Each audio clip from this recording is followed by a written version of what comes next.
Que le Seigneur du ciel et de la terre vous bénisse dans cette journée, mes très chers frères et très chères sœurs, ainsi que les personnes récentes, les personnes qui viennent pour la première fois, et tous les frères et sœurs, tous ceux qui ont l'opportunité de voir l'enseignement, je vous salue tendrement et mon plus grand souhait, que le Seigneur soit toujours avec vous, qu'il vous garde, qu'il vous protège, qu'il vous appuie, qu'il vous soutienne, que le Seigneur écoute toujours vos prières et que le Seigneur soit toujours là, prêt à vous tendre la main à chaque fois que vous en avez besoin. Que Dieu vous bénisse. Vous pouvez vous asseoir, vous mettre à l'aise là où vous vous trouvez. Et avant de commencer, j'ai ici une question qu'on m'a posée. Plus qu'une question, il s'agit plutôt d'une recommandation. Car il y a des frères et sœurs qui publient dans les réseaux sociaux, disons certaines choses. Ce n'est pas qu'on va vous interdire d'avoir vos propres réseaux de communication. Ayez, disons, ce moyen au niveau de la technologie, de la modernité que nous vivons, mais être très sage, très prudent, car je pense que les personnes qui font cela, il s'agit de personnes qui n'ont pas encore été délivrées, ou du moins pas complètement, et c'est pourquoi elles font toutes ces choses, disons, avec un manque d'intelligence, de sagesse. Les gens réalisent des vidéos en lien avec notre Église. Disons que l'Église a aussi, disons, aidez-moi mes frères et sœurs, ont leur propre plateforme, leur propre chaîne. Disons que l'Église a déjà un site web et l'Église, à travers ce site, informe au fur et à mesure aux frères et sœurs les enseignements, les études bibliques, les questions et réponses, et sûrement une activité supplémentaire au sujet de l'Église, et l'Église fait cela. Mais il y a des personnes, de ce que l'Église informe, leur montrent dans leur propre plateforme, ont leur propre chaîne, disons, leur propre compte Internet, et je ne sais pas pourquoi certaines personnes font cela, peut-être parce qu'elles veulent gagner plus d'argent ou avoir des abonnés supplémentaires, mais s'il vous plaît, n'utilisez pas ce qui appartient à l'Église, car cela doit être très respecté. Car il y a des personnes aussi qui se font des photos en disant « Regardez, voici ma photo, comment je suis allée à l'église, comment j'étais vêtue, ou comment j'étais vêtue pour aller au culte d'enseignement, je vais aller à tel endroit. » Et disons que les gens commencent à raconter leur vie en réalisant un film de ce qu'ils sont en train de faire pour monter tout cela dans leur plateforme pour que leurs abonnés puissent voir et suivre toutes ces choses. Il s'agit comme d'un mauvais exemple parce qu'ensuite toutes les autres personnes commencent aussi à monter des vidéos, des choses réellement qui n'en valent pas la peine. Et peut-être cela aussi peut nuire à votre vie spirituelle, car vous devenez ensuite une personne ambitieuse, prétentieuse, orgueilleuse, qui veut toujours aussi avoir beaucoup d'abonnés. Alors s'il vous plaît, n'utilisez pas les produits de l'Église pour réaliser, disons, toutes ces choses que vous êtes en train de réaliser. Il y a aussi, par exemple, beaucoup de travail que réalise l'Église, et vous copiez ces URL et vous les montez dans votre plateforme comme s'il s'agissait de quelque chose de nouveau alors que ça ne l'est pas. Et vous commencez aussi à partager des explications ou à donner des explications au sujet des thèmes bibliques ou donner des enseignements qui ont déjà été donnés et expliqués à travers les sites web de l'Église. Alors s'il vous plaît, aux personnes qui font cela, à certaines personnes, on leur a même fait un rappel à l'ordre, un avertissement. Les personnes se sont irritées et sont parties de l'Église. Si cela se produit, c'est pourquoi je répète à nouveau, ce sont des personnes qui ne sont pas converties, qui ne sont pas délivrées complètement. Elles s'irritent, elles partent, parce que elles réalisent toutes ces choses en se copiant de l'Église et en utilisant tout le matériel, les outils qui appartiennent à l'Église pour l'utiliser à leur propre profit et pour détourner aussi l'information. Et de ce fait, il y a beaucoup de personnes qui s'égarent. Il y a beaucoup de personnes qui sont confondues à cause de tant de contenus qui existent. Par exemple, la semaine dernière, un personnage, je ne sais pas qui, a commencé à publier dans les réseaux sociaux qu'il y avait enfin un prophète dans le monde et a commencé à donner un discours au sujet de ce prophète dans le monde en parlant et en disant tant de choses, et cela est incorrect. Donc il faut faire très attention à toutes ces choses qui peuvent se produire, car il s'agit de quelque chose de mauvais.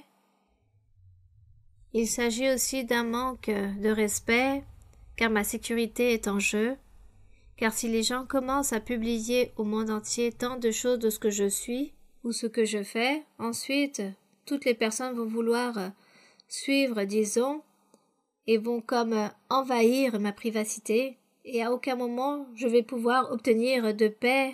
Sachez que le diable est très en colère, car il est très envieux, car il voit tout le travail que nous faisons pour Dieu. Donc le diable envoie des personnes pour qu'elles se remplissent de mauvais sentiments, des personnes qui ne croient pas en Dieu, et commencent à dire bon, on va suivre telle personne car on parle à son sujet qu'elle fait ci, qu'elle fait cela. Donc je vous raconte que cela s'est produit, je vous le dis ici, car dans beaucoup de pays vous allez voir cette information, car réellement l'Internet et toute cette technologie évoluent dans le monde entier, pour que les frères, les sœurs, soyez prudents, et soyez sages, et respectez ce que l'Église réalise, ce qu'elle fait sur le site web, et vous, si vous avez vos propres réseaux sociaux, soyez plutôt créatifs, faites toutes les choses comme vous le souhaitez, mais ne pas inclure l'Église avec toutes ces choses, car en mêlant l'Église, beaucoup d'informations sont erronées, se détournent, et qui sont incorrectes, et qui ne coïncident pas avec ce que nous sommes en train d'enseigner. Alors s'il vous plaît, je vous demande de vous abstenir de faire toutes ces choses, et si quelqu'un fait cela et s'irrite, c'est parce que cette personne ne s'est pas convertie et sûrement a une certaine maladie dans sa tête. Donc il faut demander à Dieu et ne pas devenir des personnes remplies de vanité. Comme par exemple une vidéo où il y avait une personne qui dit « Regardez, aujourd'hui j'ai dû rester ici à l'entrée pour recevoir et accueillir les personnes et envoyer toutes ces informations à ses abonnés et cela ne conduit à rien de bon, cela produit de la vanité, de la prétention, de l'orgueil. Et tout cela déplaît à Dieu, et Dieu ôte les bénédictions. » J'espère que j'ai pu me faire comprendre car réellement, je ne savais pas comment en parler pour ne pas offenser, mais je veux aussi que vous puissiez me comprendre et que j'espère que vous ayez compris cette recommandation. Merci beaucoup. Et que Dieu vous bénisse et excusez-moi encore une fois s'il vous plaît. Car crier au monde entier que Mara Luisa est prophète, alors dans les rues les gens vont vouloir me chercher pour que je puisse leur prophétiser et voici ce qu'il va se produire pour que je leur puisse leur dire beaucoup de choses. Et cela, pour moi, ce n'est pas bon, car mon travail se trouve à l'intérieur de l'Église. Mon travail, c'est pour l'Église du Seigneur, pour tous les serviteurs, pour tous ceux qui veulent chercher de Dieu, pour toutes les personnes qui aiment de Dieu et qui veulent recevoir de Dieu. C'est le travail que Dieu nous donne, les dons de l'Église que Dieu nous donne à l'intérieur de l'Église pour travailler à l'intérieur de l'Église. Voici ce que je voulais préciser en ce moment même avant de commencer notre enseignement d'aujourd'hui. Bien. Nous allons donc maintenant commencer et aujourd'hui nous correspond de lire l'Évangile selon Luc chapitre 10. Je vous avais dit que les évangiles de Luc, nous n'allons pas lire tous les chapitres car il s'agit de la répétition de l'Évangile selon Matthieu. De même pour l'évangile de Marc. Donc, ce que je souligne des évangiles selon Luc, ce sont des paragraphes qui ne se trouvent pas dans l'évangile selon Matthieu. Et il me paraît très important que nous puissions méditer en toutes ces choses. Et de cette façon, avec la réjouissance que nous portons dans notre cœur, nous allons méditer, nous allons apprendre. nous allons avoir plus de foi, nous allons aimer encore plus Dieu. Notre foi s'accroît, cette confiance que nous avons en le Seigneur aussi grandit. Dieu écoute nos prières. J'écoute des témoignages, j'aimerais aussi rendre témoignage de ce que je vis, de ce que le Seigneur fait. Mais par modestie, je ne le fais pas, mais réellement, Dieu s'est beaucoup manifesté, il a accompli tant de promesses données il y a tant d'années en arrière, et le Seigneur a accompli absolument tout au pied de l'être, et c'est vraiment très merveilleux. Vous savez aussi que Dieu même révèle des choses au sujet des gouvernements, des présidents. Dieu montre beaucoup de choses, et Dieu dit que tous les gouvernements et toutes ces personnes de haut poste dans le monde, tous ces chefs ont été établis parce que Dieu l'a voulu, parce que Dieu veut les établir, car c'est Dieu qui pose et qui ôte, et il le fait pour bénédiction de beaucoup, mais aussi pour châtier beaucoup de personnes. Voici ce que dit le Seigneur. Et Dieu dit qu'il se met en évidence ainsi pour que les personnes réagissent et pour que les gens voient que Dieu existe et invoquent son nom et le cherchent.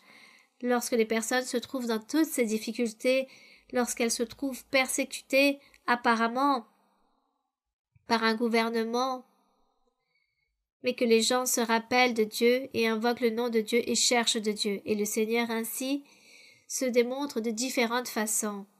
Donc tous, nous devons respecter les personnes qui nous gouvernent dans le monde, dans tous les pays, car c'est Dieu qui a permis que les gens soient là, que ce soit pour un bien ou pour un mal.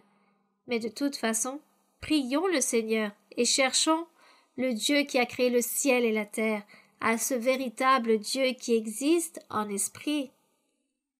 Voici qui nous devons nommer. Et de cette façon, dans n'importe quel lieu du monde, si vous êtes en train de souffrir et vous priez, Dieu vous sortira et vous secourira.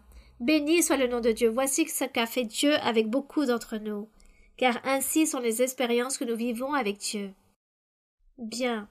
Donc, Évangile selon Luc, chapitre 10, verset 1, il est écrit. Après cela, car le Seigneur était en train de prêcher au sujet du royaume des cieux. Il prêchait aussi au sujet de la loi de Moïse. C'est pourquoi dans le dernier verset du chapitre précédent, que nous n'avons pas lu, il est écrit « Le Seigneur disait à tous ceux qui l'écoutaient, quiconque met la main à la charrue et regarde en arrière, cette personne n'est pas propre au royaume de Dieu. » Il voulait que toutes les personnes soient fermes, soient sûres, soient convaincues et qu'il faut marcher de l'avant, toujours continuer de l'avant, ne pas régresser, ne pas regarder sur les côtés, mais toujours continuer de l'avant. Comme Dieu est réel, Dieu nous bénit et Dieu nous donne la victoire, la joie et la paix dans n'importe quel lieu du monde que nous nous trouvions. Et c'est pourquoi il est écrit « Après cela, le Seigneur désigna encore 70 autres disciples, et il les envoya 2 à 2 devant lui dans toutes les villes et dans tous les lieux où lui-même devait aller. » Donc nous voyons ici qu'à part les disciples, le Seigneur a envoyé 70 autres, et il les a envoyés pour prêcher, pour parler du royaume des cieux, pour témoigner au sujet du Seigneur Jésus-Christ. Puis il leur dit, « La moisson est grande. »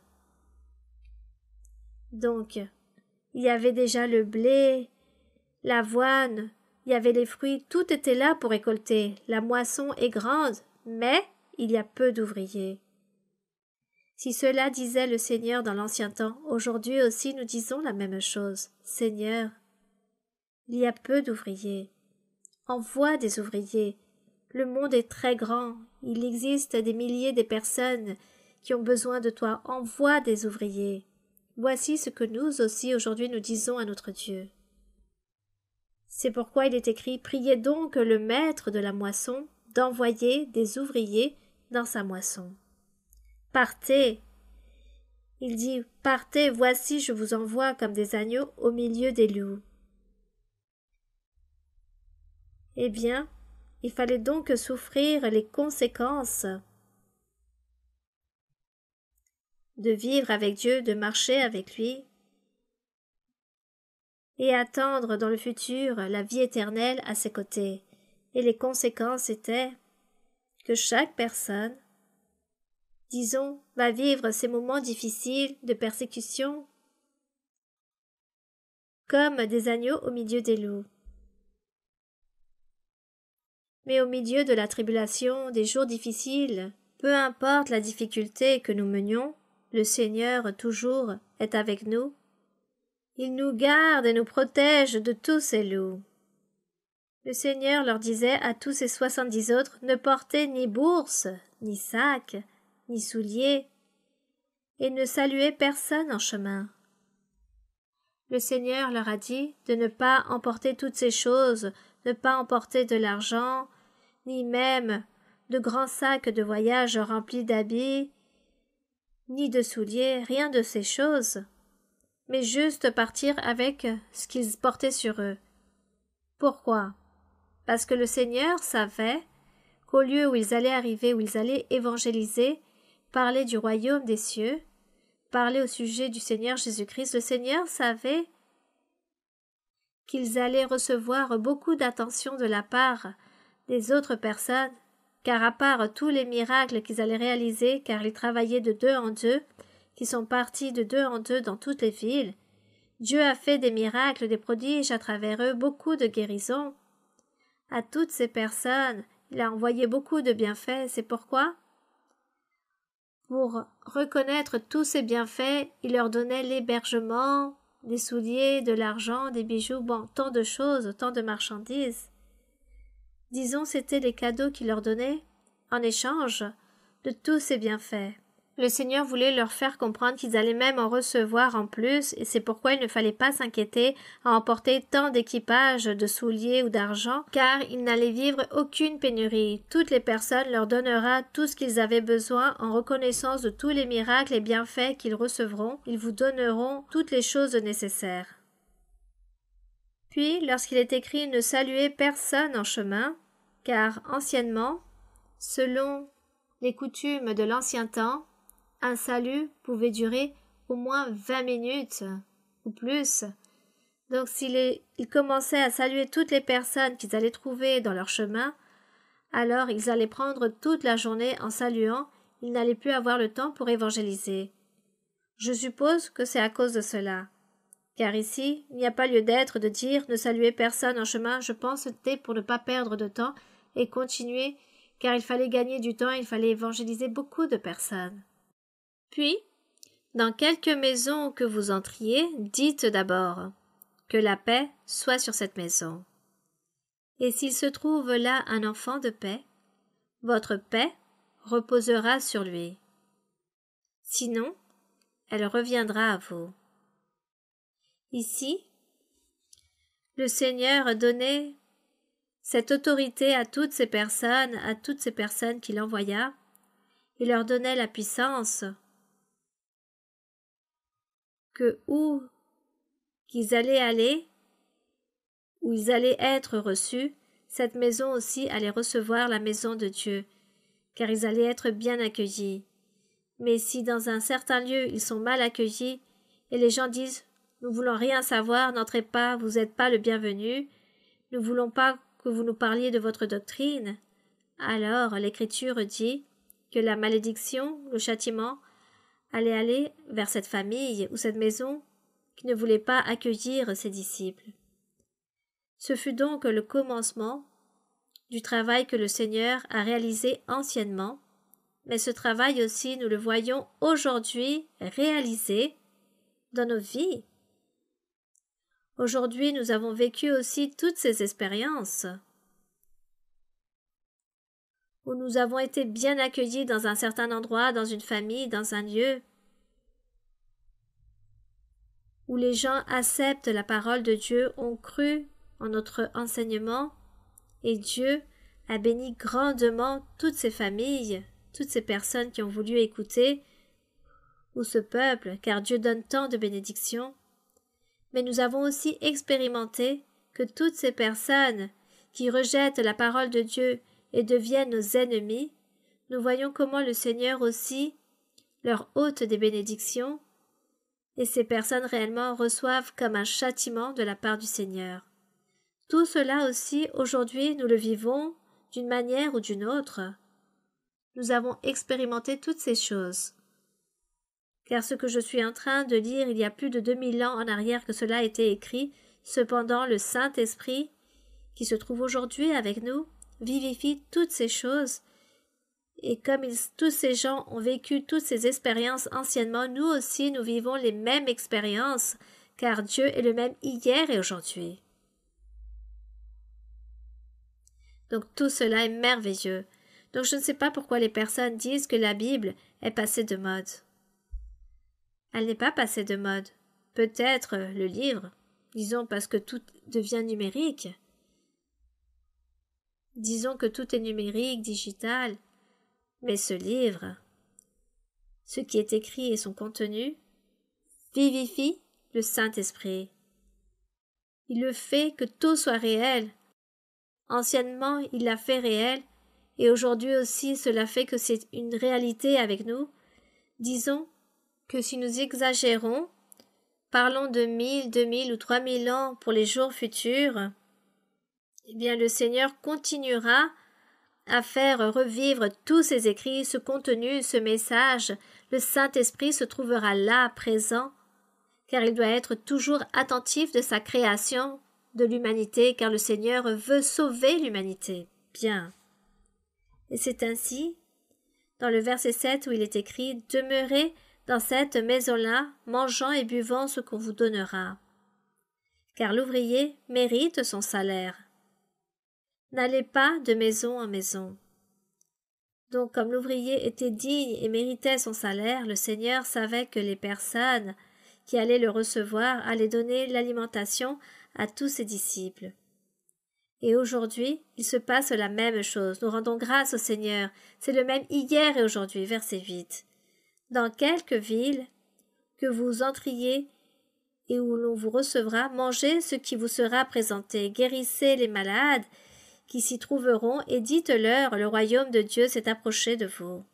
Mais dans quelque ville que vous entriez et on ne vous recevra pas, allez dans ces rues et dites, nous secouons contre vous la poussière, car c'était une manière de dire, de parler, nous secouons contre vous la poussière même de votre ville qui s'est attachée à nos pieds. Le Seigneur, très fortement, très rigoureux, très strict ici, le Seigneur, dans toutes ses ordonnances, avec ses 70 évangélistes qui devaient prêcher. Mais le Seigneur l'a parlé, et tout s'est accompli ainsi. C'est pourquoi il disait « Nous secouons contre vous la poussière même de votre ville qui s'est attachée à nos pieds. » Sachez, cependant, que le royaume de Dieu s'est approché. C'est l'évangile du Seigneur Jésus-Christ. Il s'agit de l'évangile ou des bonnes nouvelles de salut.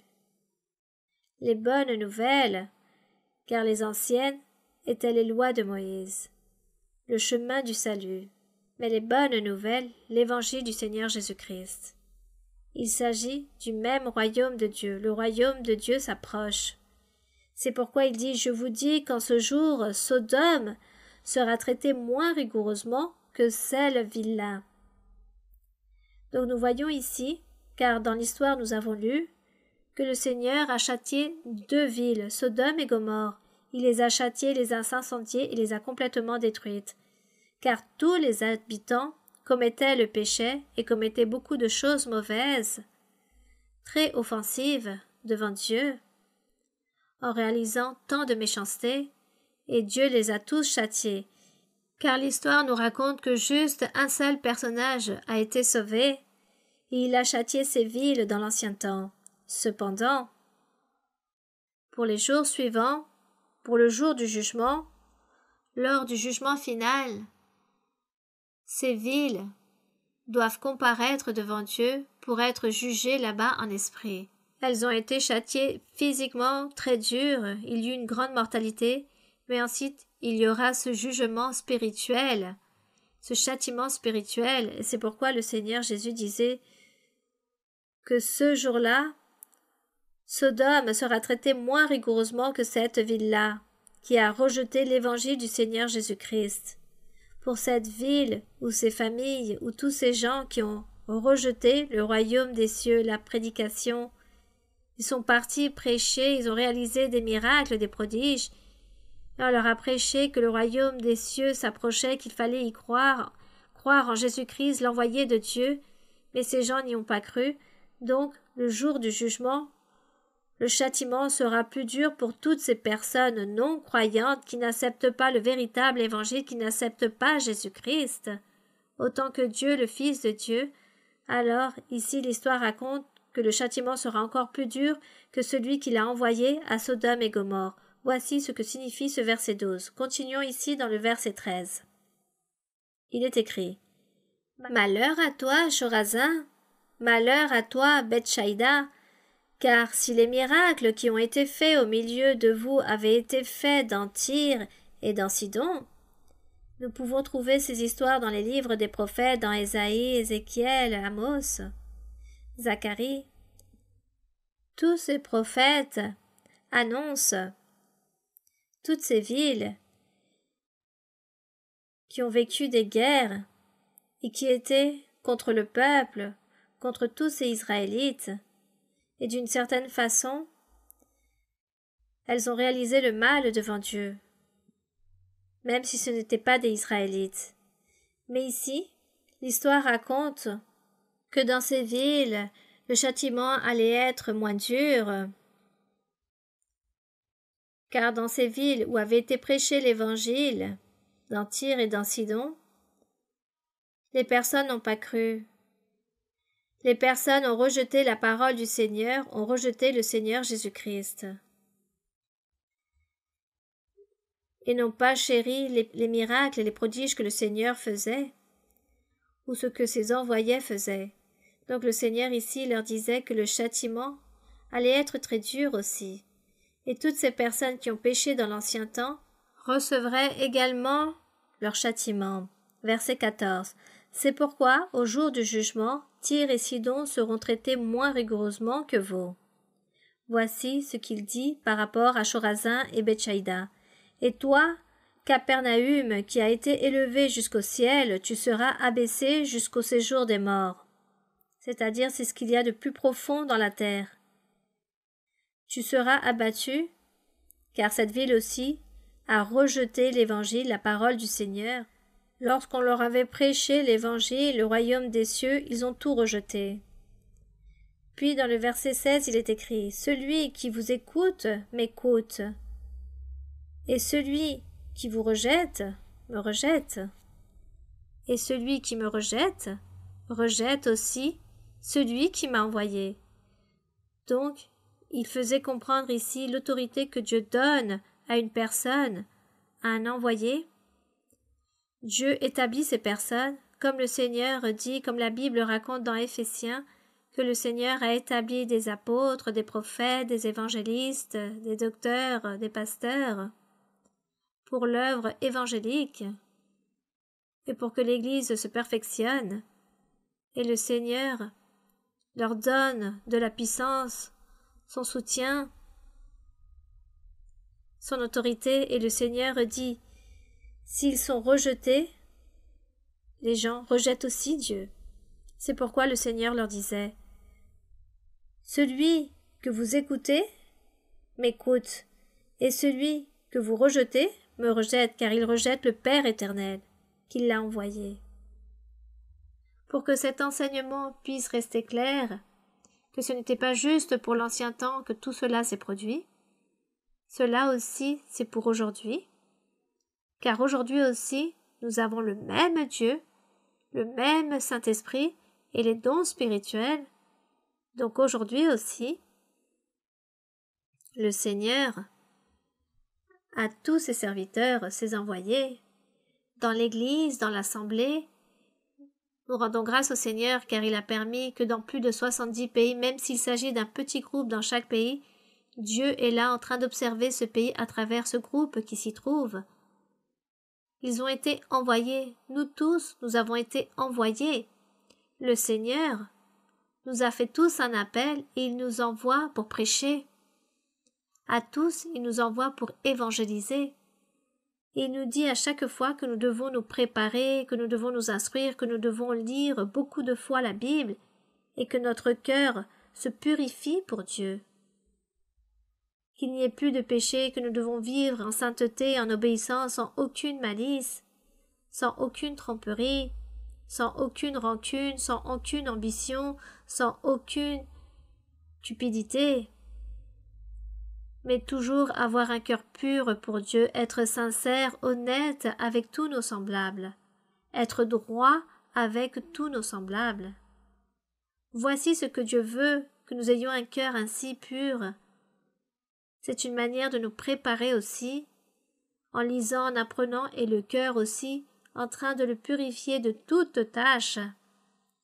Ainsi est notre préparation de chacun d'entre nous qui sommes envoyés par le Seigneur. Car chacun d'entre nous, Dieu a une promesse particulière. À chacun d'entre vous, Dieu vous a fait une promesse. Vous qui avez eu l'opportunité de recevoir la prophétie, Dieu vous a fait des promesses. Et nous sommes tous envoyés. Et un jour, chacun d'entre nous, nous devons faire le travail que Dieu nous a demandé de faire, celui qui nous a ordonné à faire. Donc ce travail est merveilleux, car ce travail est toujours accompagné de puissance, de soutien, d'autorité, de pouvoir. Donc, nous avons tous ce devoir. Et nous rendons grâce au Seigneur car il se manifeste aussi parmi nous. Nous écoutons les témoignages des personnes de différents lieux du monde, de la manière de comment Dieu leur a fait des miracles dans leur vie, des guérisons, et aussi leur a enseigné la voie de Dieu. Il leur enseigne le chemin, le lieu où ils doivent aller se rassembler. À un grand nombre de personnes, le Seigneur a enseigné qu'il faut se rassembler, qu'il faut venir dans ce lieu, car les gens disent « Mais je vois beaucoup de sectes dans plutôt des confessions, différentes dénominations chrétiennes, et où dois-je aller? Quelle est la véritable religion ?» Eh bien, c'est là où Dieu se manifeste. Et nous rendons grâce au Seigneur car il s'est manifesté parmi nous. Et nous avons vu sa manifestation, ses miracles. Nous avons vu l'appui du Seigneur. Donc, nous ne sommes pas seuls, car le Seigneur ici est en train de nous donner cette responsabilité, mais il nous la donne accompagnée de puissance, d'autorité et aussi de tout son soutien. Et nous rendons grâce au Seigneur. C'est pourquoi nous devons continuer de l'avant et tous nous sommes envoyés pour prêcher l'Évangile car il faut évangéliser le monde entier. Puis ici il est écrit, dans le verset 17, « Les 70 revinrent avec joie disant, « Seigneur, les démons même nous sont soumis en ton nom. » C'est merveilleux. Imaginons-nous comment cela était. Les démons même se sont soumis à ton nom. Et Jésus leur dit, « Je voyais Satan tomber du ciel comme un éclair. » Ce qui est surprenant, c'est la différence qu'il existe entre la loi de Moïse. Lorsque nous lisons dans l'Ancien Testament, nous lisons la loi que Dieu a envoyée à Moïse pour accomplir et aussi les commandements au sujet du temple et des sacrifices. Et là, on ne mentionne pas les démons, car les démons sont spirituels. Il s'agit d'esprits, de mauvais esprits, et le Seigneur a fait tout physique et matériel. Il a envoyé à bâtir le temple physique et matériel devait être honoré, car c'est dans ce lieu très saint où Dieu allait se manifester, il ne pouvait pas être profané. Il fallait qu'il soit très respecté, et on ne parlait pas d'esprit ou de démons. On disait juste que les personnes devaient obéir aux choses physiques et matérielles, ne pas manger ceci, ne pas boire cela, ne pas faire ceci ou cela. Il faut faire les choses de cette façon. Et cependant, au temps ancien, les démons existaient déjà, le diable travaillait déjà dans le peuple, il agissait déjà dans les gens. Mais anciennement, on ne soulignait pas cette partie spirituelle. Dieu attendait toutes les choses physiques et matérielles que les personnes devaient accomplir de tout ce qu'il avait demandé à ordonner. Et la seule chose spirituelle qu'il demandait au peuple, c'est qu'il disait « N'allez pas vénérer les idoles, mais moi uniquement. N'allez pas voir ces nations étrangères et croire en leur religion, en leur idolâtrie, et faire ce qu'ils font par rapport à tous leurs dieux, car je suis le seul Dieu. » C'est la seule chose qu'il leur enseignait. Mais le peuple ne faisait pas cela. Pourquoi? Parce que les démons et les mauvais esprits possédaient déjà les personnes qui empêchaient d'obéir à Dieu. Mais nous, aujourd'hui, nous avons ce grand privilège. Nous avons qui peut nous aider, car aujourd'hui les mauvais esprits viennent à nous pour que nous puissions désobéir à Dieu, pour nous ôter la paix, pour nous dérober toute la joie. Ils viennent, mais nous avons l'aide du Seigneur et le Saint-Esprit est là, il est en train de nous aider pour les empêcher. Donc nous avons ce grand avantage aujourd'hui dans l'évangile du Seigneur Jésus-Christ, nous avons ce grand avantage que n'a pas eu le peuple de l'ancien temps. Et nous rendons grâce au Seigneur, car tout cela me paraît si simple, beaucoup plus simple de ce qu'ont vécu les anciens. Pour moi, c'était très difficile d'obéir à Dieu sans l'aide du Saint-Esprit. Tandis qu'aujourd'hui, le Saint-Esprit nous aide à obéir à Dieu. Gloire au Seigneur. Bien, c'est pourquoi ici le Seigneur, lorsque les 70 sont venus très heureux en disant que même les démons se soumettaient, le Seigneur disait « Je voyais Satan tomber du ciel comme un éclair. Voici, je vous ai donné le pouvoir. » Il leur dit « Je vais vous donner le pouvoir, la puissance. » de marcher sur les serpents et les scorpions, faisant référence aux démons très puissants, à des démons très puissants, des serpents et des scorpions et sur toute la puissance de l'ennemi, et rien ne pourra vous nuire. Ici, il ne parle pas des serpents et des scorpions que nous pouvons trouver lorsque nous marchons, disons, dans des endroits où on les trouvons. Le serpent ici, c'était comme ce serpent vénéneux qui tue et le scorpion aussi qui ôte la vie. Il s'agit de cette puissance, de cette force qu'ont tous ces démons pour réaliser le mal, et le Seigneur disait « Je veux vous donner la puissance contre tous ces ennemis. Lorsque vous serez persécutés par ces serpents et ces scorpions, qu'il s'agit de démons très puissants, je vais vous garder, je vais vous protéger et je vais vous donner la puissance pour que vous puissiez réprimander et ces démons fuiront de vous. » Et ainsi le Seigneur agit aujourd'hui, car il fait cela avec nous. Nous avons vécu ces expériences.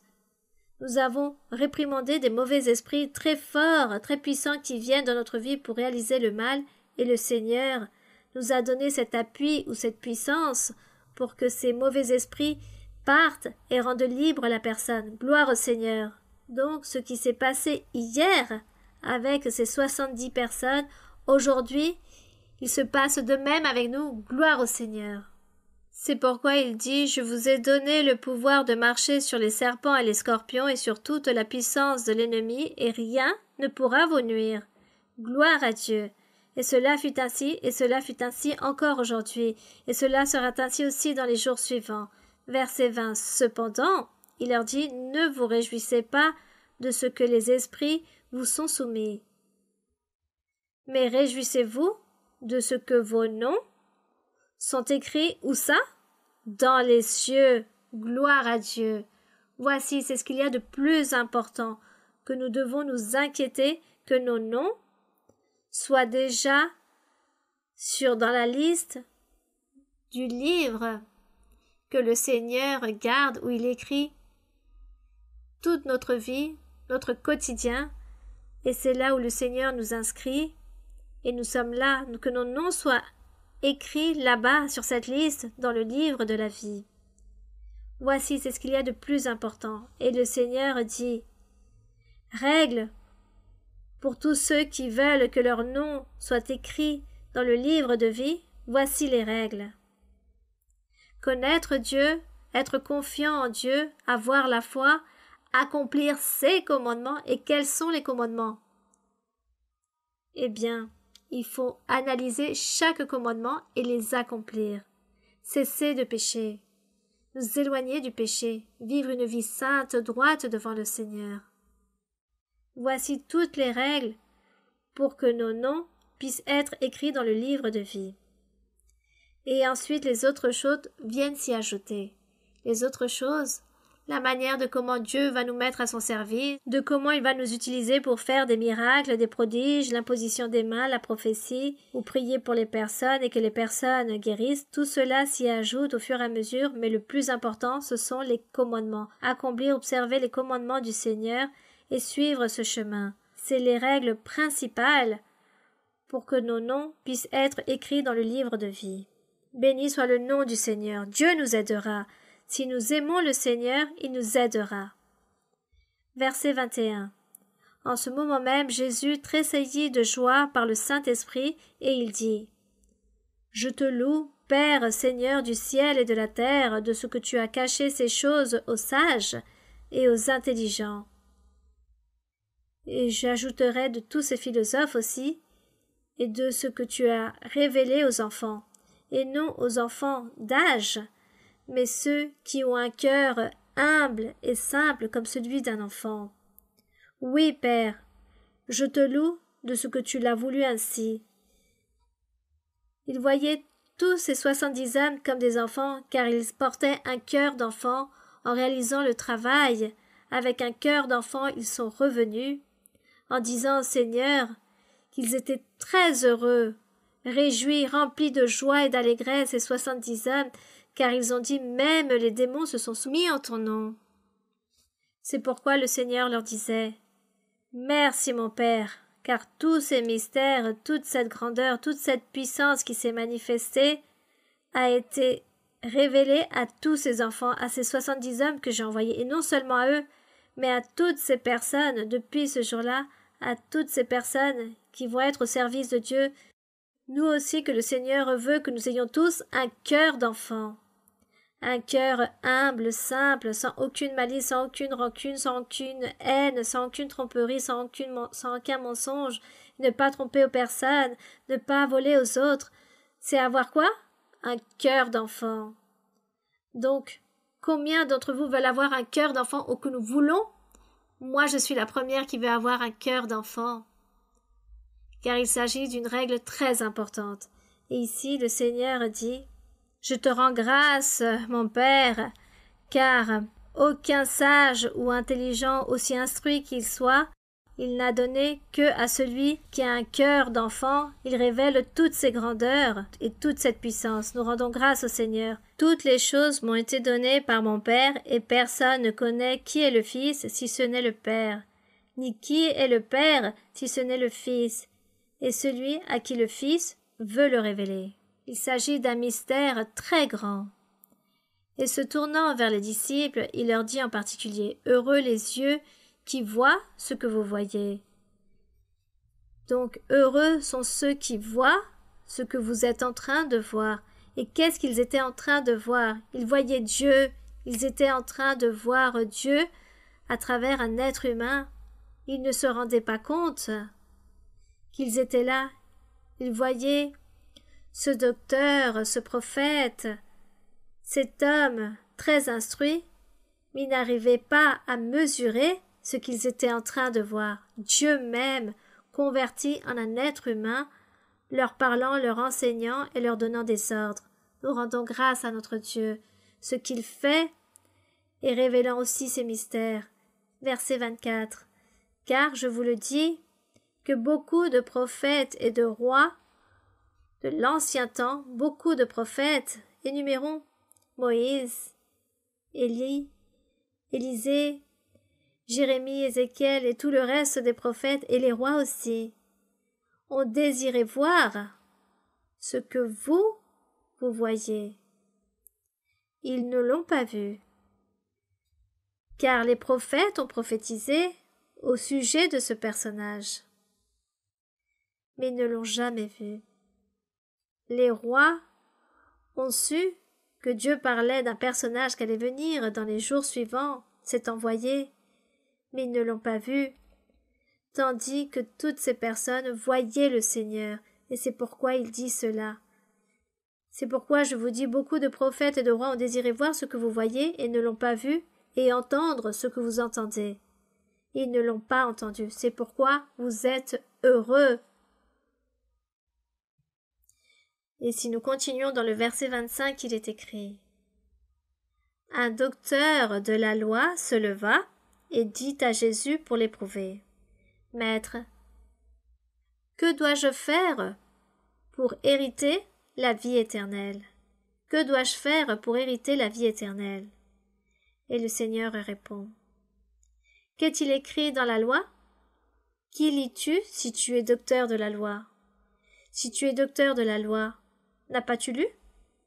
Les règles pour obtenir la vie éternelle?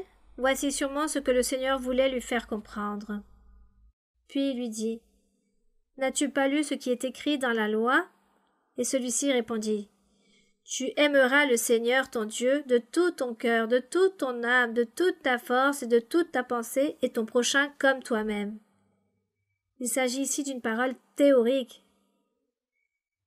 Juste avec cela sera suffisant. Oui, je crois en Dieu. Oui, je crois en Dieu.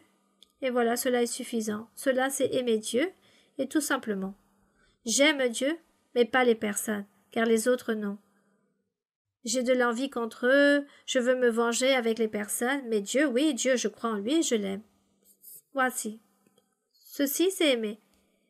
Et beaucoup répondaient ainsi, et peut-être un jour nous-mêmes nous avons peut-être parlé ainsi, nous ne savions pas qu'est-ce qu'était vraiment aimer Dieu. Donc ici, il lui dit, « Tu as bien répondu.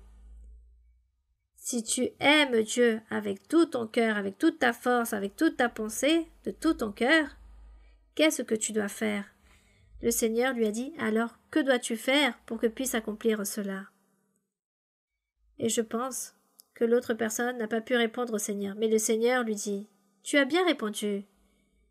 Alors fais cela et tu vivras, tu obtiendras la vie éternelle. Fais cela et tu vivras. Si tu fais cela, tu obtiendras la vie éternelle. » Mais tu dois tout d'abord comprendre qu'est-ce que signifie aimer Dieu, comment nous devons aimer le Seigneur, comment doit-on aimer Dieu avec notre cœur, avec toute notre âme, que faut-il faire pour dire que nous sommes en train d'aimer Dieu? Si nous disons que nous sommes en train d'aimer Dieu, c'est parce que nous sommes en train d'accomplir ses commandements. C'est parce que nous avons cessé de pécher. Et de cette façon, nous pouvons dire nous aimons Dieu, car nous avons cessé de pécher. Mais si je continue à vivre le même péché, je ne suis pas en train d'aimer Dieu. Et le Seigneur, comme il était le docteur de la loi, ici où il est écrit qu'il faut accomplir les commandements et aimer Dieu par-dessus toutes les choses, qui se trouve dans Lévitique 18 pour tous ceux qui veulent lire, que tout est plus explicite là-bas. Cependant, cela, on ne va pas dire que c'est complexe, mais cela rassemble beaucoup de choses. Cela englobe beaucoup de choses, cette phrase d'aimer le Seigneur ou cette phrase en disant « Aime le Seigneur avec toute ton âme, avec tout ton cœur, avec toute ta force, de toute ta pensée et aussi ton prochain. » Cela est si difficile, très difficile. Certaines personnes diront « c'est très difficile ». Mais lorsque nous commençons à aimer Dieu, la première chose qu'il fait, c'est que Dieu commence à nous purifier et au fur et à mesure, ce n'est plus difficile d'accomplir avec tous ses commandements, de tout ce que le Seigneur est en train de dire ici, car pour moi ça sera plus facile car Dieu a ôté beaucoup de mon cœur, il m'a purifié tellement que dans mon cœur, il n'y a que des choses pour lui. Donc pour moi c'est très facile de comprendre et d'accomplir cet ordre. C'est cela, accomplir ses commandements, et aimer les personnes aussi, car il faut aimer les personnes de la même façon. Donc avec l'aide de Dieu, nous pourrons réussir à faire toutes ces choses. Pourquoi? Pour que notre nom soit quoi? Écrit là-bas dans le livre du salut éternel. Et ici, dans le verset 29, il est écrit: Mais l'interprète de la loi, voulant se justifier, dit à Jésus: Et qui est mon prochain? Car le Seigneur lui a dit qu'il devait aimer Dieu avec toutes ses forces, de toute sa pensée, de tout son cœur, mais aussi son prochain. Donc il demande: Qui est mon prochain? Et le Seigneur alors reprit la parole en lui donnant une illustration pour que les personnes puissent comprendre qui est le prochain. Il a donné une illustration. Jésus reprit la parole et dit: Un homme descendait à Jérusalem à Jéricho, il tomba au milieu des brigands, qui le dépouillèrent, le chargèrent de coups et s'en allèrent en le laissant à demi-mort. Un sacrificateur qui par hasard descendait par le même chemin, ayant vu cet homme, passa outre. C'était un sacrificateur. Et normalement, il doit faire de grandes actions, des actions généreuses, étant sacrificateur. Mais celui-ci le vit et faisa comme si rien, continua son chemin. Ensuite, un lévite aussi arriva aussi dans ce lieu, et les lévites, c'étaient des personnes qui travaillaient de la même façon que les sacrificateurs en réalisant le bien aux autres. Donc un lévite qui arriva aussi dans ce lieu, l'ayant vu, passa outre aussi.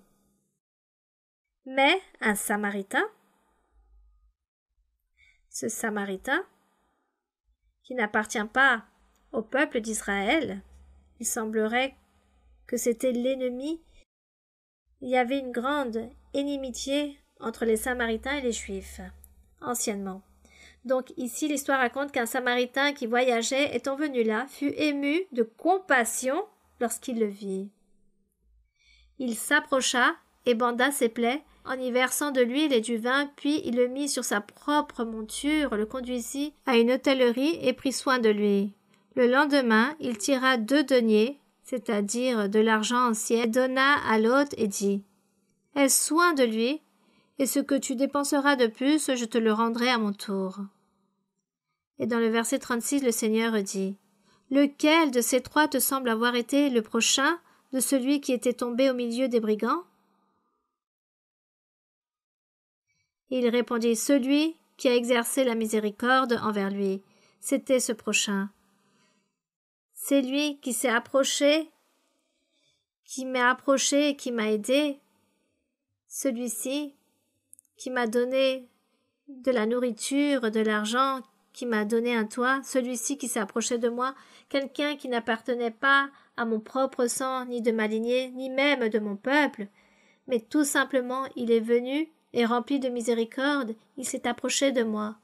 Il s'est rempli de miséricorde, de mon état. Ainsi est ce prochain. Donc si nous allons demander qui est notre prochain, cela peut être n'importe quelle personne. Par exemple, où que j'aille, où que je me trouve, à un endroit. Bon, aujourd'hui nous vivons dans la modernité. Par exemple, nous allons être à l'aéroport où il y a beaucoup de personnes qui n'appartiennent pas à mon sang, qui ne sont pas de ma lignée ou peut-être pas de ma famille, et peut-être certains d'entre eux ont besoin que j'aille lui tendre la main, que je le secours. Donc je dois m'approcher de cette personne et secourir cette personne. Donc, je me suis convertie en le prochain de cette personne qui a besoin de moi. Voici ce que cela signifie.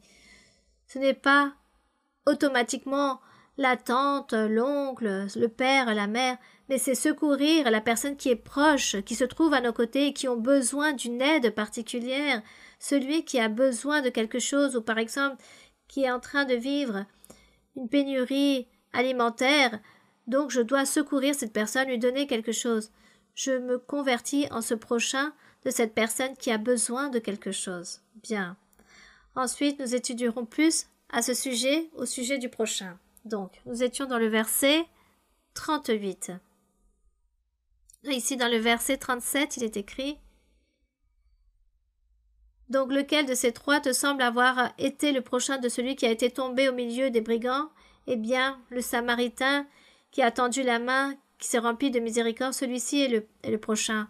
C'est pourquoi Jésus lui dit « Va, et toi, fais de même.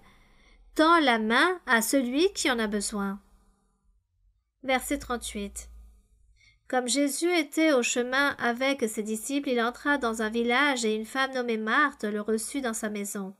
Celle-ci avait une sœur nommée Marie qui, s'étant assise aux pieds de Jésus, écoutait sa parole. Marthe s'occupait à divers soins domestiques, survint et dit « Seigneur, cela ne te fait-il rien que ma sœur me laisse seule pour servir? Dis-lui donc de m'aider. » Le Seigneur lui répondit « Marthe, Marthe, tu t'inquiètes et tu t'agites pour beaucoup de choses. Une seule chose est nécessaire. Marie a choisi la bonne part qui ne lui sera point ôtée. » Ici, il était en train de lui dire que Marie était en train d'écouter la parole du Seigneur, la doctrine. Elle était intéressée par les choses du Seigneur. Mais Marthe était distraite dans les choses matérielles de la vie. Donc nous, qui vivons dans le monde, et nous avons besoin de beaucoup de choses du monde, des choses matérielles de la vie, disons pour survivre, nous avons besoin de toutes choses matérielles de la vie. Mais nous ne devons pas poser notre cœur, nous pencher dans les choses matérielles de la vie, mais plutôt préoccupons-nous tout d'abord la première place pour notre Dieu. Donnons cette première place à notre Dieu pour rendre grâce au Seigneur, pour nous rappeler en disant « Seigneur, un jour de plus tu nous donnes aujourd'hui de vie. Merci Seigneur. Aujourd'hui, ma tâche est la même, comme celle de tous les jours, mais toi avec moi, car les dangers existent, la mort est à côté, elle m'entoure, toutes les choses mauvaises, et n'importe quoi peut arriver. Seigneur, sois avec moi. Et je prendrai le temps pour prier, je prendrai le temps pour lire ta parole. Et ensuite nous ferons toutes les choses matérielles qu'il faut faire. Mais le cœur, il ne faut pas le pencher dans les choses matérielles de la vie, mais tout d'abord Dieu. Et voici ce qui s'est passé ici avec Marthe et Marie. Marthe voulait avoir tout propre chez elle, tout organisé, donc elle n'avait pas le temps pour écouter la doctrine que le Seigneur était en train d'enseigner, tandis que Marie a dit « Je ne vais rien faire, car je suis ici très intéressée pour écouter le Seigneur. Gloire à notre Dieu. » Donc voir combien d'entre nous, nous voulons être ainsi comme Marie, nous inquiéter, nous préoccuper pour apprendre au sujet de la voix de Dieu tout d'abord. Inquiétons-nous pour prier et plaire à Dieu, lui être reconnaissant et lui plaire en tout. Tout d'abord, avant de toute chose matérielle de la vie. Les choses matérielles, nous devons le garder dans un deuxième plan, mais pas dans notre cœur, car notre cœur doit être notre Dieu. Donc, persévérons et je vous invite à lire la Bible. Je vous invite pour prendre le temps et vous rappeler de Dieu.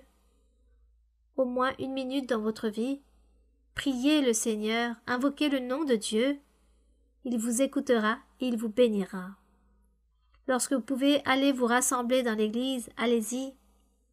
L'église de Dieu ministérielle de Jésus-Christ international, venez vous rassembler et là-bas, vous recevrez la prophétie, les conseils de Dieu et la consolation du Saint-Esprit, car il est le consolateur.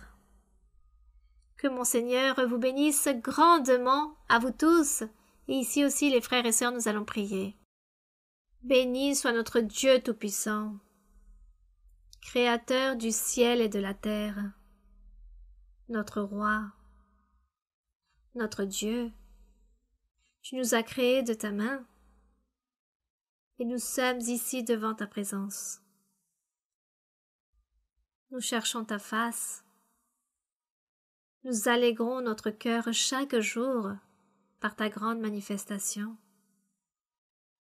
par les prodiges, pour les guérisons et les miracles que tu réalises continuellement. Car tu as écouté nos suppliques beaucoup de fois. Tu as écouté nos prières, et beaucoup de personnes ont été guéries, libérées. Beaucoup de personnes ont eu l'opportunité de recevoir tes bienfaits, ta protection, ton amour, ton orientation, car tu leur enseignes, à beaucoup de personnes tu enseignes ton chemin, beaucoup de personnes qui n'arrivent pas à comprendre où elles doivent se rassembler et tu leur enseignes où elles doivent aller. Merci Seigneur, car c'est toi qui enseignes et montres tout en détail. Merci éternel Dieu, aide-nous aussi Seigneur, pour que nous ayons ce cœur d'enfant et que notre cœur soit pur et que nos noms soient écrits là-bas dans le livre de la vie. Aide-nous Seigneur à vivre la sainteté et à obtenir la perfection que tu veux que nous ayons. Aide-nous, car nous voulons appartenir à l'Église du Seigneur Jésus-Christ. Nous voulons être des fils de Dieu. Merci mon Père. Et je te demande aussi, Seigneur, de tendre ta main qui guérit, ta main miraculeuse dans toutes les personnes qui sont atteintes de diverses maladies. Je ne peux pas énumérer les maladies, Seigneur, mais toi tu les connais. Aide chaque personne, car chaque personne aussi sont en train de te supplier de recevoir un miracle. Écoute, Seigneur, la prière de celui qui est abattu, de celui qui se trouve malade, qui se trouve sur un fauteuil roulant ou dans un lit d'hôpital, qui ne peut bouger. Seigneur, remplis-toi de miséricorde. Guéris, libère, mon Seigneur. Merci, mon Père. Merci, éternel Dieu. Libère aussi et réprimande les sorcelleries, les envoûtements et les malédictions. Seigneur, délivre chaque personne. Écoute la prière de chacun. Merci, Seigneur. Au nom glorieux de Jésus-Christ, ton Fils bien-aimé, nous te demandons toutes ces choses. Seigneur, nous chanterons avec tout notre cœur et nous te dirons ainsi. Jehová, tú eres mi Dios, alabaré y ensalzaré tu nombre. Jehová, tú eres mi Dios, alabaré y ensalzaré tu nombre. Jehová, tú eres mi Dios, alabaré y ensalzaré tu nombre, porque has hecho maravillas. Alabaré y ensalzaré tu nombre, porque has hecho maravillas. Alabaré y ensalzaré tu nombre. Jehová, tú eres mi Dios, alabaré y ensalzaré tu nombre. Jehová, tú eres mi Dios, alabaré y ensalzaré tu nombre. Jehová, tú eres mi Dios, alabaré y ensalzaré tu nombre, porque has hecho maravillas. Alabaré y ensalzaré tu nombre, porque has hecho maravillas. Alabaré y ensalzaré tu nombre. Gloire à notre Dieu. Nous rendons grâce au Seigneur. Que le Seigneur vous bénisse grandement. Et pour les enfants, je vous embrasse fortement. À très bientôt, mes très chers frères et très chères sœurs.